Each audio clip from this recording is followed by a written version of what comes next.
वाढत्या गुन्हेगारीनंतर आता पोलीस देखील ॲक्शन मोडवर आल्याचं पाहायला मिळते।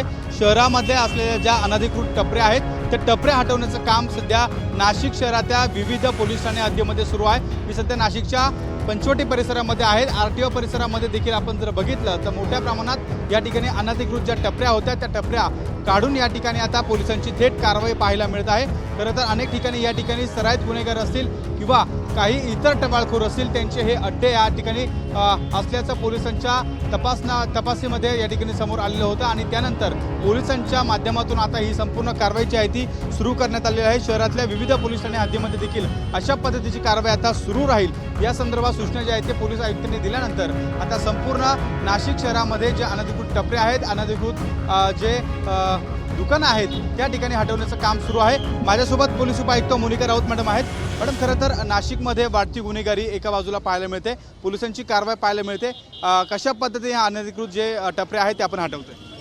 आज नाशिक पोलिसांनी महानगरपालिकेच्या मदतीने जे गुन्हेगारांचे आश्रय घेण्याचे अड्डे होते किंवा ज्या ठिकाणी ते अनधिकृतरित्या दारू पीत बसत होते अशा सर्व ठिकाणी कारवाई करण्याच्या अनुषंगाने पाऊल उचललेलं आहे। त्याच्यातला आजचा हा पहिला टप्पा आहे आणि या टप्प्यामध्ये आम्ही यशस्वीरित्या असे गुन्हेगारांचे अड्डे या ठिकाणी नष्ट करण्याचा प्रयत्न करत आहोत। खरं तर एका बाजूला कॉम्बिंग ऑपरेशन सुरू आहे आणि इतर ज्या महत्त्वाच्या कारवाई आहेत त्या देखील या ठिकाणी सुरू असल्याचं पाहायला मिळतं। आपण जर बघितलं तर स्वतः पोलीस आयुक्त देखील या ठिकाणी दाखल झालेले आहे। मोठा फौजफाटा पोलिसांचा पाहायला मिळतोय। संपूर्ण पंचवटी परिसर असेल किंवा इतर परिसर असेल त्या ठिकाणी ह्या कारवाई सुरू आहेत।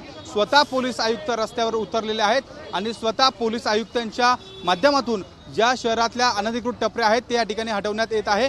गुन्हेगारांना या ठिकाणी कोणत्याही प्रकारचा आश्रय मिळू नये यासाठी ही पोलिसांची कारवाई सुरू झाल्याचं पाहायला मिळतंय। स्वतः पोलीस आयुक्त देखील आता रस्त्यावर उतरून पोलिसिंग करताना पाहायला मिळत आहे। त्यांच्यासोबत संपूर्ण पोलीस अधिकाऱ्यांची टीम असेल, प्रत्येक पोलीस ठाण्याचे या ठिकाणी संबंधित अधिकारी असतील, कर्मचारी असेल आणि त्यासोबत नाशिक महानगरपालिकेचे देखील पथक या ठिकाणी पाहायला मिळते। अनधिकृत ज्या टपऱ्या आहेत त्या टपऱ्या हटवण्यासाठी या ठिकाणी ही कारवाई सुरू आहे। सकाळपासून अनेक शहरातल्या विविध पोलीस ठाण्यातल्या हद्दीतली ज्या टपऱ्या आहेत त्या टपऱ्या हटवल्या जात होत्या आणि त्या ठिकाणी स्वतः पोलीस आयुक्त यांच्या निदर्शनामध्ये वाढत्या गुन्हेगारीनंतर हेच ते टवाळखोरांचे आश्रयस्थान आहेत हे समोर आलेलं होतं आणि त्यानंतर ही संपूर्ण कारवाई जी आहे ते या ठिकाणी करण्यात येत आहे। आपण जर पाहिलं तर स्वतः पोलीस आयुक्तांच्या माध्यमातून ही कारवाई सुरू झालेली आहे।